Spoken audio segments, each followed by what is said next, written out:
واقعہ کربلا اس سے ریلیٹڈ نہیں ہے کہ جی ان کے اوپر پانی بند ہو گیا، ان کے اوپر ظلم ہوا، کتنے بندے شہید ہوئے، یہ سیکنڈری چیز ہے. اصل چیز ہے کربلا ہوئی کیوں نبی علیہ السلام کی محنت کو 50 سال کے اندر اس لیول تک پہنچا دیا گیا کہ ہزاروں صحابہ زندہ ہیں اور نبی صلی اللہ علیہ وسلم کی پوری اولاد ذبح کر دی جاتی ہے. ہم تو یہ کہہ نہیں رہے کہ کیسے ذبح کیا انہوں نے، آری چلائی تھی یا تلوار چلائی تھی. یہ تو واقعہ کربلا تو سب کو پتا ہے، ان کی شہادت بھی سب کو پتا ہے. جامعہ ترمذی میں حدیث ہے حسن و حسین جنتی نوجوانوں کے سردار ہیں اور ان کی والدہ جو ہے وہ جنتی عورتوں کی سردار ہے. اور المستدرک الحاکم میں حدیث ہے حسن و حسین جنتی نوجوانوں کے سردار ہیں، ان کے والد ان سے بھی بہتر ہے. تو یہ تو ڈیفینٹ حدیثیں، یہ تاریخ تو نہیں ہے، نبی علیہ السلام کے فرامین ہے.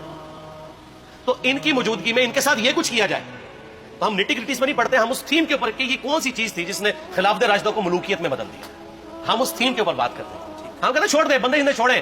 الٹیمیٹلی کیا نکلا ہے، کس کی وجہ سے ہوا ہے، وہ تو حدیث کی کتابوں میں موجود ہے. ہم کب کہہ رہے ہیں خفیہ کیمرے لگا گئے جی کس نے گولی پہلا تیر کس نے چلایا، یہ وہ ہم تو بتا رہے کس کے دور حکومت میں ہوا اور ان کا اپنا کردار کیا تھا، اس کو کس طریقے سے لا کے تخت پہ بٹھایا گیا. وہ ساری کی ساری چیزیں تو سامنے ہیں. وہ تاریخ کی کتابیں نہیں ہیں، حدیث کی کتابیں ہیں. اگر آپ کہتے ہیں کہ بخاری مسلم سے ہم نے صرف رفع الیدین کی حدیثیں لینی ہیں یا ایمانیات کی حدیثیں لینی ہے اور باقی جو بخاری اور مسلم میں آل امیہ کی بدماشیوں کو ننگا کیا گیا ہے وہ ہم نے نہیں لینی ہے، تو سر پھر آپ اپنے آپ کو کلیئر کٹ، پھر ہم آپ سے واقعہ کربلا نہیں ڈسکس کریں گے، حجیت حدیث میں بات کریں گے. آپ کو اپنے آپ کو منکرین حدیث کہنا پڑے گا. یہ آپ اسکروٹنگ کیسے کریں گے؟ اس سے بڑی بات مجھے یہ بتائیں کہ عظمت صحابہ بڑی چیز ہے یا عظمت محمد رسول اللہ صلی اللہ علیہ وسلم؟ تو بریلوی یہی تو رونا رو رہے ہیں، وہ کہہ رہے ہیں کہ قرآن میں تھوڑی آیات ہیں. آپ پھر مڑ کے پڑھتے ہیں قل انما انا بشر مثلکم، اس میں تو نبی اسلام کی تنقیص ہو رہی ہے. تو ہم ان کو کیا کہتے ہیں کہ تنقیص مقصد نہیں، نعوذ باللہ نہ ہو رہی ہے، آپ افضل البشر ہے لیکن آپ کی اسپیشیز بشر ہے. یہ ہم اپنا عقیدہ سمجھتے ہیں، وہ اس کو تنقیص شمار کرتے ہیں. تو پھر اس وقت آپ بھی بریلویوں کی بات مان کے تو یہ آیات پڑھنا چھوڑ دیا کریں. آپ کہتے ہیں نہیں آیات ہے کیوں نہ بیان کریں، تو ہم بھی کہتے ہیں احادیث ہے کیوں نہ بیان کریں کہ صحیح بخاری میں حدیث ہے 2812 عمار کو ایک باغی جماعت قتل کرے گی، وہ جماعت دوزخ کی طرف بلا رہی ہوگی اور عمار ان کو اللہ اور جنت کی طرف بلا رہا ہوگا. اب اس کے نرغے میں جو آتا ہے وہ آئے، میں اپنے نبی سے ٹکر لے لوں آپ لوگوں کے منہ کا خیال رکھتے ہوئے کہ میں نبی علیہ السلام کو کہوں کہ آپ نے کیوں ایسی بات کر دی کہ مولا علی کے مخالفین کو آپ نے دوزخ کی طرف بلانے والی جماعت کہہ دیا. تو لیں آپ ٹکر، جائیں سیدھا دوزخ میں.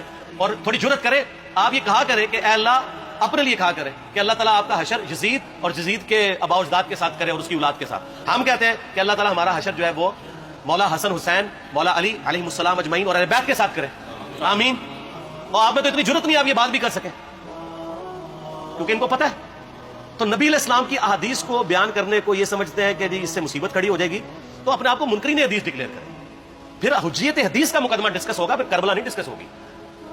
اور یہ ٹی وی پہ بھی آ کے مولوی بیٹھے ہوتے ہیں، سنیوں کے بھی شیعوں کے بھی، مڑ کے جی وہ یزید نے یہ کر دیا. وہ یزید نے کیا کیا ہے یار؟ وہ تو اس سسٹم کا نمائندہ بن کے آیا جو پیچھے سے خراب تھا. یزید کو لے کے بیٹھے ہیں، یزید یزید یزید یزید، وہی پیچھے سے معاملہ خراب ہوا. اگر نہیں یقین آتا تو یہ بخاری مسلم کی میں نے آلموسٹ 200 سے زیادہ حدیث مین اسٹریم کی کتابوں سے اکثر بخاری مسلم جمع کیے پڑھے. اور سر میں نے تو ان کو چیلنج دیا یہ حدیثیں پڑھ کے نا اپنے ممبروں سے صرف ان حدیثوں کی تشریح اپنی پبلک کے سامنے کر دیں. نہیں کر سکتے تو وہ لعنت کے مستحق تو ہو رہے ہیں ہاتھ چھپا کے، اور کیا الدین کے منہ پہ لگام ڈالیے. اور پھر مڑ کے کہتے ہیں نہیں جی وہ کچھ چیزیں خاص ہوتی ہیں وہ عوام الناس کے سامنے نہیں کرنی چاہیے. وہ صحابہ کرام بھی بعض کا ایسی باتیں پبلکلی نہیں کرتے تھے. میں نے اس کے اوپر بڑا ایک میرا کلپ ہے یوٹیوب پہ، مولا علی سے متعلق 5 جھوٹ، تو میں نے کافی ساری چیزیں اس میں ڈسکس کی ہیں. لیکن میں یہ کہتا ہوں کہ اللہ کے بندو، جو چیزیں نبی علیہ السلام نے منع کی ہیں بیان کرنے سے وہ تو ہم ڈسکس کر بھی نہیں رہے. میں نے آج تک آپ کو منافقین کے نام بتائے؟ آپ نے حذیفہ ابن یمان کو بتایا تھے نا آپ صلی اللہ علیہ وسلم نے، صحیح بخاری میں آتا ہے. تو میں نے آپ کو بتایا آپ رازدار رسول تھے، ختم ہوگی بات. میں نے کبھی ڈسکس کی ہے؟ اگرچہ میں نے صحیح مسلم کی حدیث 7035 نمبر ڈسکس کی ہے کہ نبی اسلام نے فرمایا میرے صحابہ میں 12 منافق ہیں، وہ کبھی بھی جنت میں داخل نہیں ہوں گے یہاں تک کہ سوئی کے ناکے سے اونٹ میں گزر جائے، اور ان میں سے 8 ایسا ہے جس کی کمر پہ دوبیلا پھوڑا نکلے گا. میں نے آج تک آپ کو بتایا کہ کس کس کی کمر پہ دوبیلا پھوڑا نکلا اور اس کی موت اسی پھوڑے میں ہوئی ہے؟ بتایا؟ تو میں تو وہ چیزیں ڈسکس بھی نہیں کر رہا، میں وہ چیزیں ڈسکس کر رہا ہوں جو نبی علیہ السلام نے علامات النبوہ میں بتائی ہیں. یہ امام بخاری حدیث نبوت کی دلیل کے چیپٹر میں لے کے آئے ہیں، اور امام بحیقی نے 3500 احادیث پر مشتمل ایک کتاب لکھی ہے دلائل النبوہ، کہ ہم نبی صلی اللہ علیہ وسلم کو نبی کیوں مانتے ہیں اس کے اوپر. اور اس میں یہ ساری حدیثیں عمار بن یاسر کے قتل والی لے کے آئے ہیں بتانے کے لیے کہ دیکھیں ہمارے نبی علیہ السلام کی نبوت کی دلیل ہے کہ آپ نے اپنی وفات کے آلموسٹ 30 سال کے بعد ہونے والے واقعے کو پہلے ہی بتا دیا. یہ حدیثیں چھپانے والی نہیں، بیان کرنے والی ہے، علامات النبوہ کی حدیثیں ہیں. آپ کہتے ہیں چھپائیں.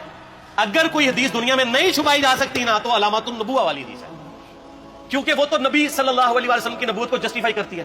ورنہ میرا ایک معصومانہ سوال ہے کہ نبی صلی اللہ علیہ وسلم نے یہ باتیں کر کے ان کے زوم میں نعوذ باللہ امت کو مصیبت میں ڈال دیا. آپ نے خود ہی فرمایا کہ یہ ہوگا. کیوں فرمایا آپ نے؟ میں تو بیان کر کے مجرم ہوں. تو جس نے مجھے خبر دی ہے ان کے بارے میں آپ کا کیا خیال ہے؟ یہ مسند احمد کی حدیث یہ میں نے گھر بیٹھ کے بنائی ہے کہ میری بیوی کا کیا حال ہوگا جس پہ خوف کے کتے بھونکیں گے.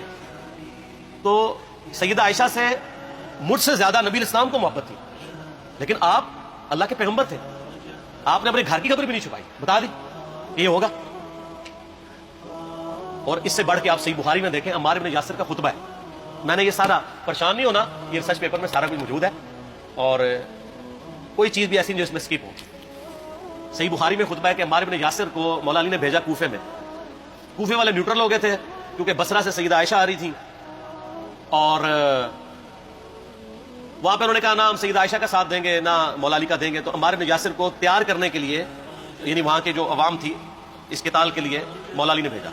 تو سیدنا عمار بن یاسر نے وہاں پہ کوفے کے ممبر پہ خطبہ دیا. بخاری کے الفاظ ہے، اوپر والی سیڑھی پہ عمار بن یاسر نے حسن بن علی کو بٹھایا، حالانکہ حسن بن علی سے 4 گنا بڑی عمر تھی عمار بن یاسر کی، 90 پلس ہو چکے ہوئے تھے،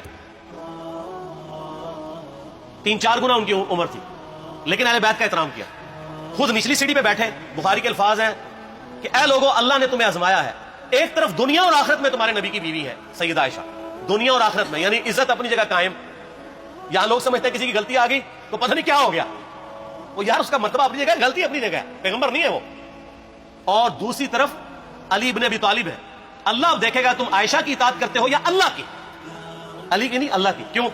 یا ایھا الذین آمنوا اطیعوا اللہ واطیعوا الرسول واولی الامر منکم.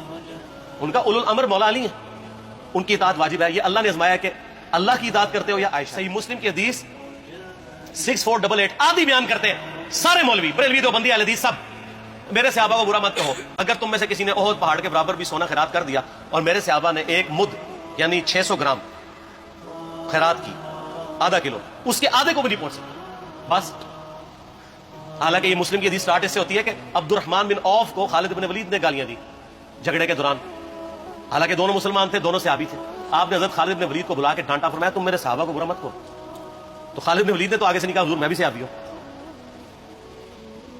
ان کو پتا تھا کہ عبد الرحمن بن عوف نے اس وقت اسلام قبول کیا جب اسلام کا مطلب تھا مار، تکلیف اٹھانا، اور خالد بن ولید نے گولڈن پیریڈ میں صلح حدیبیہ کے بعد اسلام قبول کیا. بھائی اب تم لوگ یہ کر رہے ہو، تم لوگ اگر احد پہاڑ کے برابر بھی سونا خیرات کر دو، یعنی صلح حدیبیہ کے بعد والے لوگ میرے ان کے برابر نہیں ہو سکتے.